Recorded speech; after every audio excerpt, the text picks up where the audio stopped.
Hi friends, എല്ലാവർക്കും എൻ്റെ പുതിയൊരു വീഡിയോയിലേക്ക് സ്വാഗതം. നമ്മളിന്ന് കാണാൻ പോകുന്നത് ഇവിടെ തൊട്ടടുത്തുള്ള ഒരു ഡിയർ പാർക്കാണ്. മാനുകളെ പരിപാലിച്ച് പോകുന്ന ഒരു സ്ഥലം കാണുവാൻ വേണ്ടിയാണ് പോകുന്നത്. അങ്ങനെ ഞാൻ വീഡിയോ റൂമിൽ നിന്നിറങ്ങി. ഈ സ്ഥലത്തെക്കുറിച്ച് പറയുകയാണെങ്കിൽ ഇതൊരു ഫോറസ്റ്റ് ഏരിയയാണ്. അത് ഫോറസ്റ്റ് ഏരിയയാണ്. അപ്പോൾ ഫോറസ്റ്റിൻ്റെ ഒരു ഭാഗത്ത് കാണുന്ന ഒരു പ്രൊട്ടക്റ്റ് ചെയ്ത് പോരുന്ന മാനുകളെ പരിപാലിച്ച് പോകുന്ന ഒരു ഡിയർ പാർക്ക് കാണുവാൻ വേണ്ടിയാണ് നമ്മൾ പോകുന്നത്. ശരിക്കും 1965 ഗവൺമെൻറ് ഓഫ് ഇന്ത്യ ഇവിടെ ഈ ഏരിയ ഇതൊരു പ്രൊട്ടക്റ്റഡ് ഏരിയ ആണ്. നിരവധി തേക്കുമരങ്ങളാണ് ഈ കാട്ടിലുള്ളത്.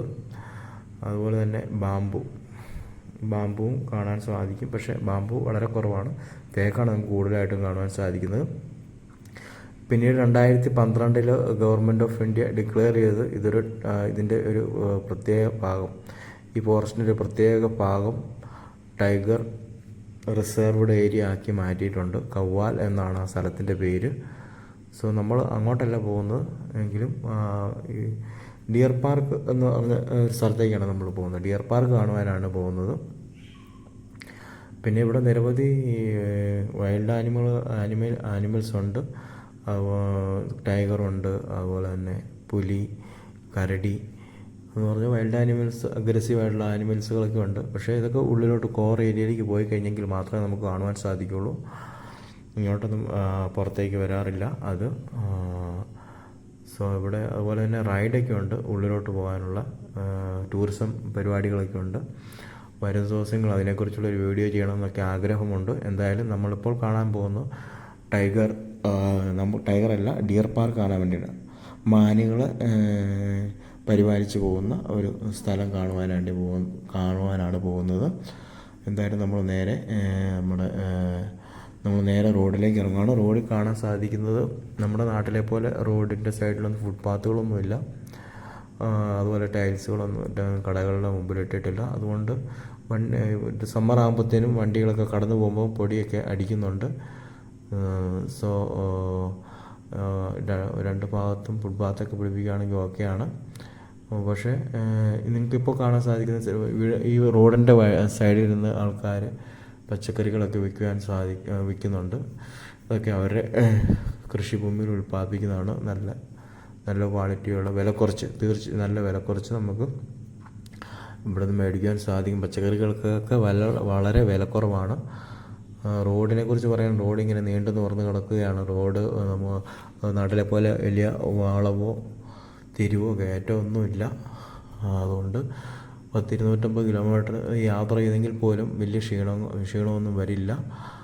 അതുപോലത്തെ റോഡുകളൊക്കെയാണ്. നേരെ വളമൊന്നും ഇല്ലാത്തതുകൊണ്ട് നമുക്ക് വലിയ ക്ഷീണമൊന്നുമില്ല. എത്ര കിലോമീറ്റർ, 100 കിലോമീറ്ററൊക്കെ പോയിട്ട് നമുക്ക് പെട്ടെന്ന് തന്നെ ഈവനിങ് തന്നെ തിരിച്ചു വരാൻ പറ്റും. സോ പിന്നെ എന്ന് പറഞ്ഞു കഴിഞ്ഞാൽ വലിയ തിരക്കൊന്നുമില്ല റോഡിൽ.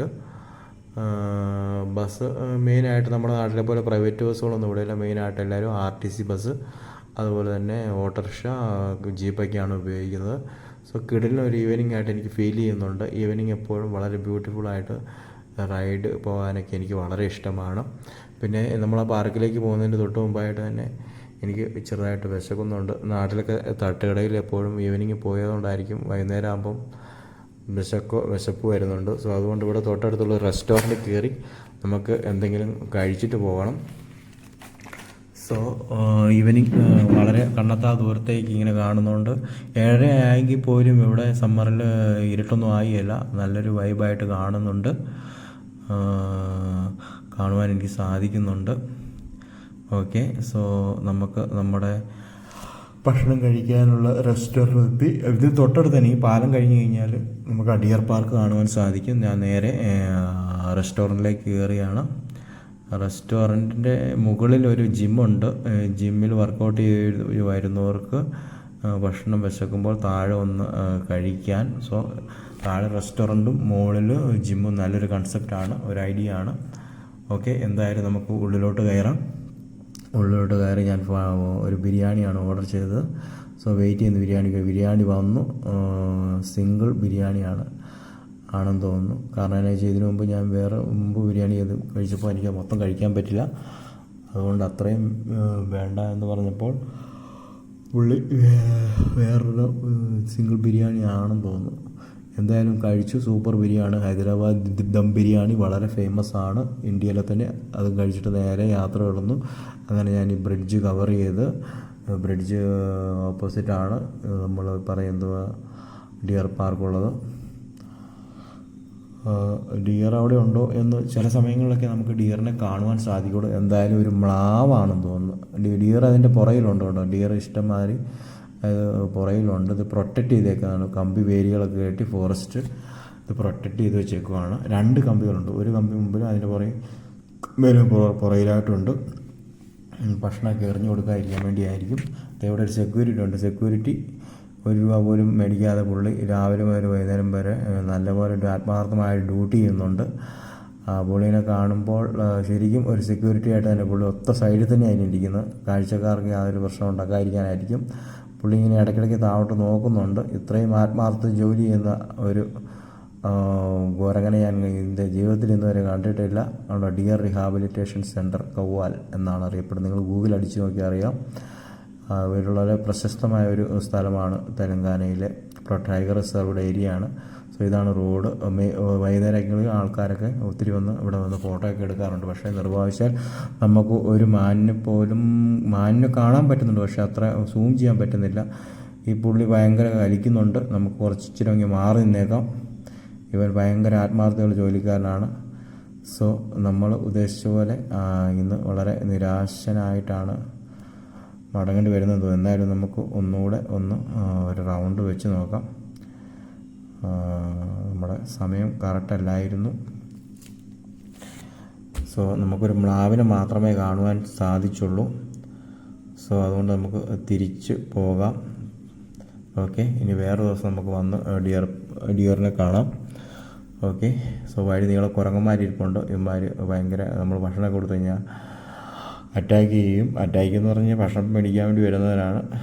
സോ നമുക്ക് ആദ്യമായിട്ട് വരുന്നവരൊക്കെ ഭക്ഷണം കൊടുക്കാതിരിക്കാൻ വളരെ കെയറായിട്ടേ കൊടുക്കാവുള്ളൂ. ഇവിടെ വേറൊരു മൃഗങ്ങളുടെയൊക്കെ സൗണ്ട് കേൾക്കുന്ന ഒരു മ്യൂസിയം പോലത്തെ ഒരു സംഭവമാണ്. ഓക്കെ. സോ നമ്മൾ എന്തായാലും നമ്മൾ ഉദ്ദേശിച്ച പോലെ ഡിയർ പാർക്കിൽ വലിയ ഡിയറിനെ ഒന്നും കാണുവാൻ പറ്റിയില്ല. ഉണ്ടായിരുന്നു, പക്ഷേ നമുക്ക് സൂം ചെയ്യാൻ വളരെ അകലെയായതുകൊണ്ട് അധികം സൂം ചെയ്യാൻ പറ്റിയില്ല. ഇവിടുത്തെ ഒരു പോലീസ് സ്റ്റേഷനാണിത്.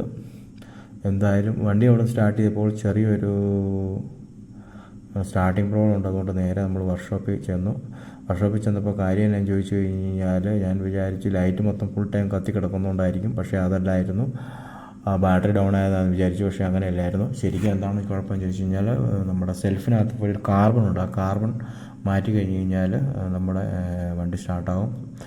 ഓക്കെ, അങ്ങനെയാണല്ലോ സംഭവത്തിൽ ഉണ്ടായിരുന്നത്. ബാറ്ററി ഡൗൺ ആയതല്ല. സോ അവർ റൈഡിങ്ങിന് ടെസ്റ്റ് ചെയ്യാൻ വേണ്ടി പോയി. ഓക്കെ ആയി, സംഭവം സെറ്റായി. വേറെ കുഴപ്പങ്ങളൊന്നുമില്ല. ബാറ്ററി ഡൗൺ അല്ല, സ്വിച്ചൊക്കെ പിടിപ്പിക്കാൻ വിചാരിച്ചു. അങ്ങനെ സംഭവം